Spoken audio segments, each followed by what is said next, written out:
Hey folks, what time is it? It's time for Dow's Weekly Digest. You know, I'm getting more and more all the time looking forward to this. So hopefully some of the things we'll share today will help you learn, enhance your business so you can adapt and again deliver to your clients and your customers. I don't know about you, are you using a mask at all? You see this lovely mask that we have here, and if you look here, it's got the Nebraska Cornhuskers on here. I talked to my mother-in-law, and I said, you know, a person with your ability, you would have no problem at all in making me a mask. And the first reaction was, no, I have no pattern to make the mask. I don't know how to make a mask. And again, I said, you know, on a normal person, that would be a hurdle and a problem. But with your abilities, you would have no problem at all. And look at this, folks. This perfectly, and it's fitted. She knows the size of my nose, my pug nose. She's got it made just right. Of all the talents that exists out there, each of us, you know, bring to the table different things. And I'm thankful for the mask. Well, the word today starts with an L. Loyalty. That word loyalty is a very, very special word to me. In fact, you know, when I was doing my dissertation that I had to do at Augustana, the theme that I chose was loyalty. But before we get to that, let's get to Cowboy Wisdom. Polishing your pants on the saddle doesn't make you a rider. Life is not about how fast you run or how high you climb, but on how you bounce. Life is simpler when you plow around the stump. And finally, you know, when you wallow with the pigs, expect to get dirty. And in my life's path, there's been some examples of loyalty and not being present. Within my family, under Sergeant Major Bartling, he says, you know, in regards to loyalty for the country, after he retired, he was very active in the vets, the American Legion, and the VFW Club.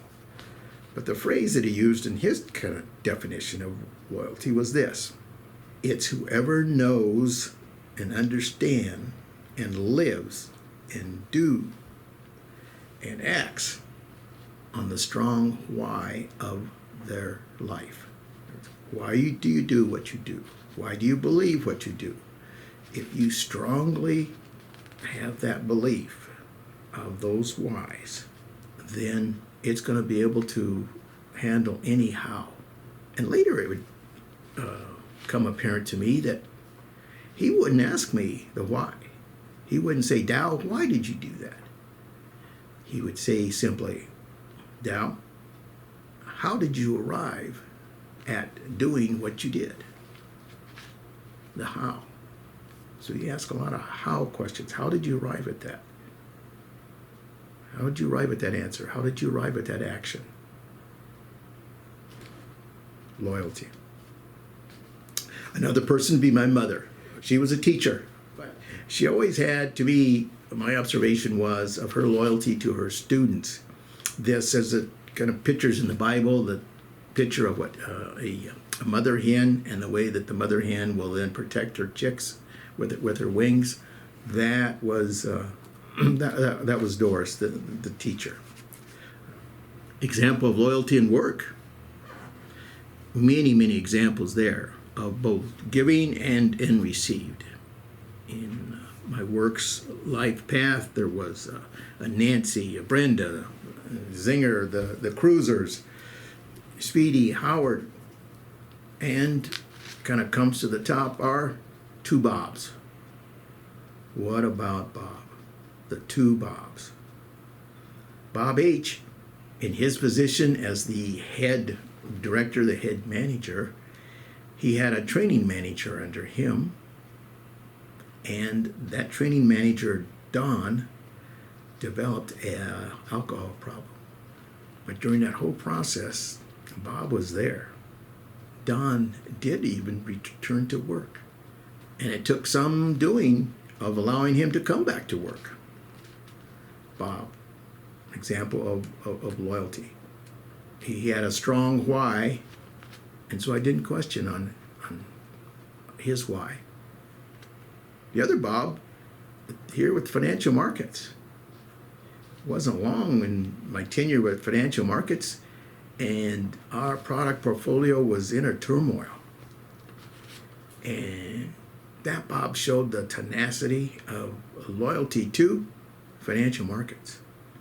He felt strongly on the whys that he was doing what he does, what he did, and the result was loyalty. In the Bible, there are examples of loyalty or lack thereof. In the New Testament, there was the parable of the workers in the vineyard. So we had, let's say, an employer. He goes out and he hires these day workers. So he was hiring these workers for the day. And in a Jewish day, it was from 6 a.m. to 6 p.m. That was a day. That being day workers in Deuteronomy, that employer was obliged to pay them that day. And he did so, as a responsibility.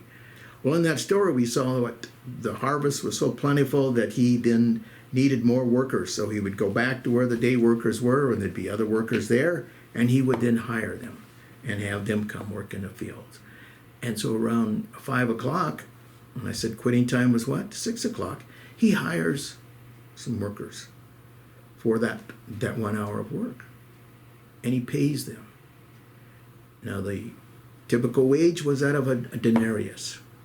As I said, these were like day workers, so they were very, very poor folks. And at the end of the day, the employer, based upon what? His strong belief of why, he went ahead and paid all the workers.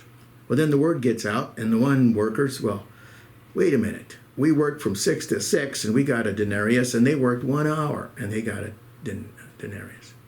And so Mr. Employer says, wait a minute, when I hired you for the day, did I not share with you what the wage would be? Well, yes. But then they threw in a but this, but that. And he says, look, folks, I didn't treat you unfairly. And the decision for me to give this worker a denarius was up to me. You see, folks, they were questioning what the why of that employer. Why did you do that? Why did you do this? Okay. Rather than he had the strong why that he did that, and accepting that, moving on, and understanding this is how it is. Again, if we come to understand ourselves and the people we are loyal to, the strong whys, we can endure anyhow how this was done. My final story here to share with you has to deal with kites. I can remember when I lived in Macy, had a friend lived south of me there a little bit. His name was Delbert. Delbert was a few years older than me, but man, Delbert, to me, he could do a lot of things. On kites, Delbert showed me how to make kites out of newspaper. We didn't go buy kites, we made our own kites. And then he had a certain roller that he made, and we would go up to the top of the hill behind the farm, way up there where we'd catch the wind. And we would take our kites, and man, they would be way up there. And we would, of course, you had to decide how much tail you was going to put on that kite, didn't you? And we would put our arm on the string, remember, and we'd run towards the kite. And in doing so, the kite would come down. We'd see how low we could get to the ground before we had to let it up, and then the kite would soar back up. And we'd do that for hours and hours on that hill. But this story deals with a kite. So a father took a son to a kite festival, and the son was so excited about seeing all the different kites in that he wanted, of course, to fly a kite himself. Well, there just happened to be a vendor here, and the vendor then sold a kite to the father and the son. So the father and the son together, then what? They put the kite together, they put the string to it, and then they start to let it out. And of course the kite flies high and that. But the son looks around and the kite doesn't seem to be as high as others, or maybe at the same height. And he says to the father, if we cut the string, will the kite go higher? And the father says, yeah, that's a possibility. And so let's do that. So the father went ahead and cut the string.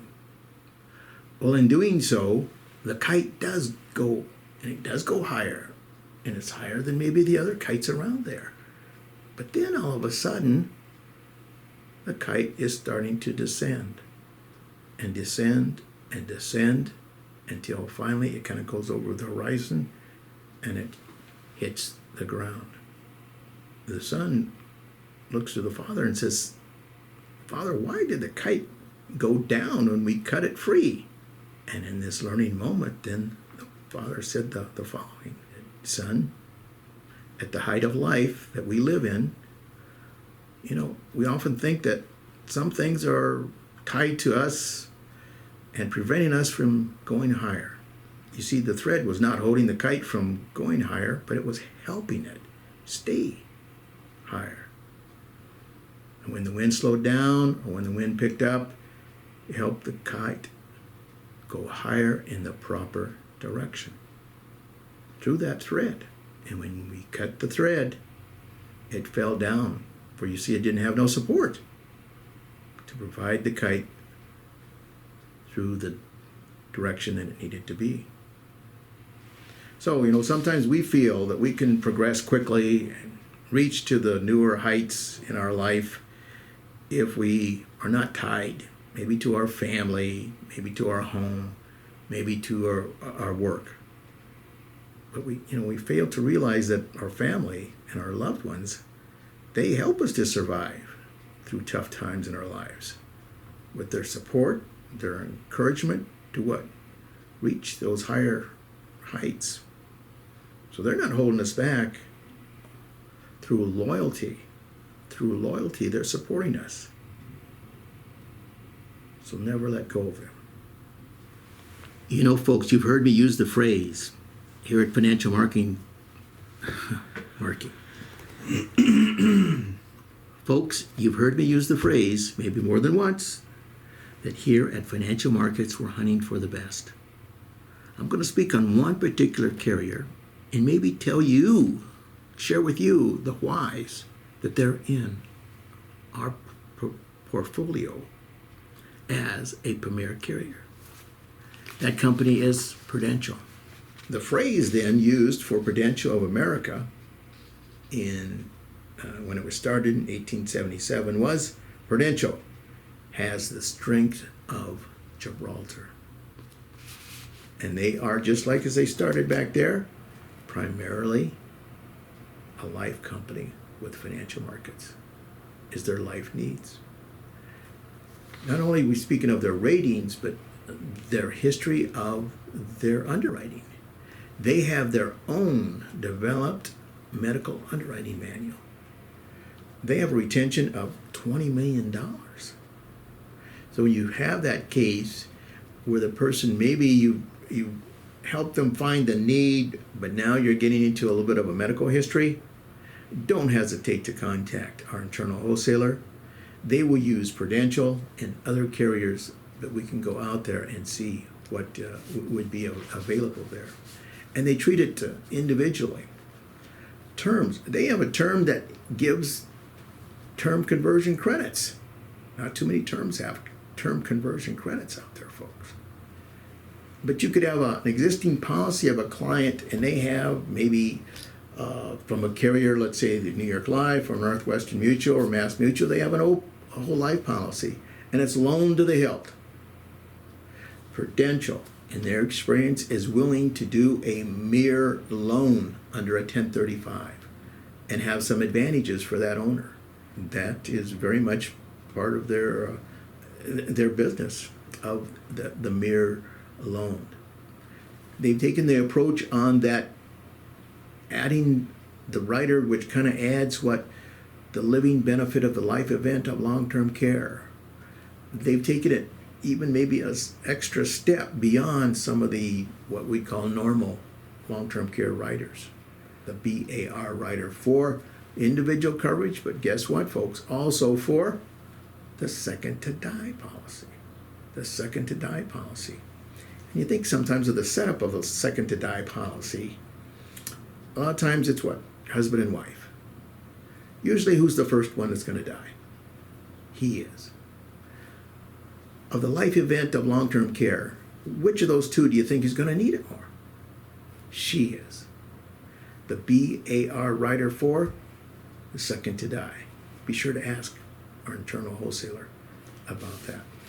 So I've covered some highlights on why this old company, which started out as a mutual company, now it's a stock company, why they are a premier carrier to us. Why we're loyal to Prudential. One, they focus on life insurance. Two, they developed their own underwriting style, all the way so to a medical underwriting manual, which is very complete in regards to even the different stages of a particular impairment or disease. I mean, it is really detailed, folks. To looking at then the needs out there, working with us, working with you, and taking it on an individual basis. And finally looking at what the needs of the clients are to different riders, such as the term conversion of flexibility that they have. The BAR rider for the second to die. So some very, very unique things, and kind of the whys that Prudential was one of the companies that we continue to have as a premier carrier with financial markets. So the word of the day was loyal or loyalty. And now I have a video for you. You're going to see these 3 vignettes, and it's going to cover questions that it poses to a family. Ready? No, Walker's still. I'm ready. Okay, okay. I got here. Hold on. We're good. All right, ready? Okay, go. Family.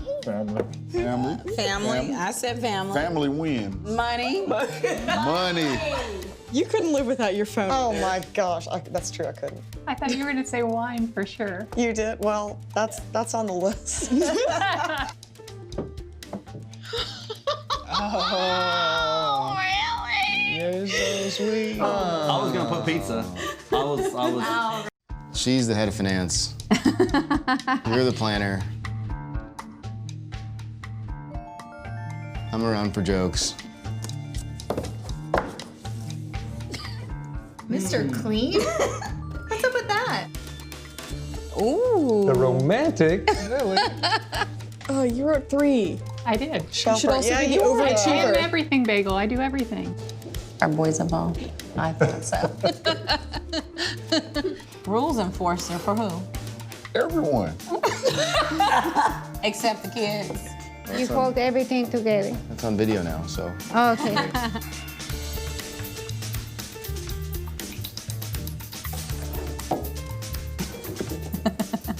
I'd rather have You're a good living in the today. moment. Yeah, I'm living in the moment. Scarpe diem. That's very trendy of you. I've never lived for tomorrow my whole life until I think I got married. And I like today a lot, and I'd like to make sure there's another one. I've changed from a today guy to a tomorrow guy, you know? I like that. Although I may not live for tomorrow, I do plan for tomorrow. So I kind of do both.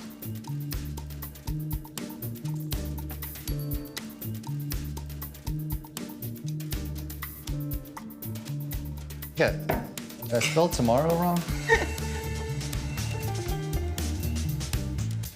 Do you know what life insurance is?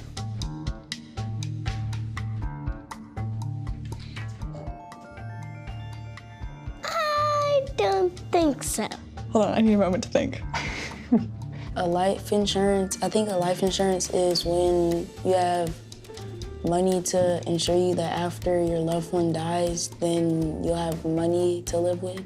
Basically, it just helps provide in life for like needing a car, a house, and a lot more other things. Like to help insure life, but like create a more comfortable way of living or not, no longer living. You could afford all the chicken fingers you ever wanted. And french fries.